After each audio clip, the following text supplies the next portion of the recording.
যতটুক দরকার ততটুক সংস্কার করে নির্বাচন দিতে হবে সেলিম।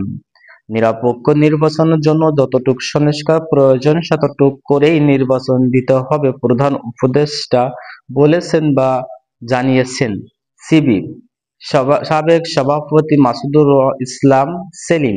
মুজিবুল ইসলাম সেলিম বলেন, সংস্কার অর্থবহ করতে জনগণের অংশগ্রহণ নিশ্চিত করতে হবে।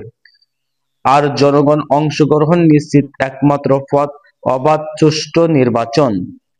তিনি বলেন, রাজনৈতিক দলের সম্পর্কে জনগণের মধ্যে বিরূপ মনোভাব রয়েছে। তাই এরশাদের পতনের পর যেভাবে রাজনৈতিক দলগুলো আচরণবিধি তৈরি করেছিল, সেভাবে বর্তমান রাজনৈতিক দলগুলোর সমন্বয়ে একটি আচরণবিধি করতে হবে। তিনি আরো জানান, প্রধান উপদেষ্টা বলছেন, পরিস্থিতির দিকে নজর রাখতে হবে। দেশের ভিতরে বাইরে হওয়া নানা থেকে দেশ রক্ষা করতে হবে। সম্ভাব্যত রক্তের সঙ্গে বেইমানি যাবে না।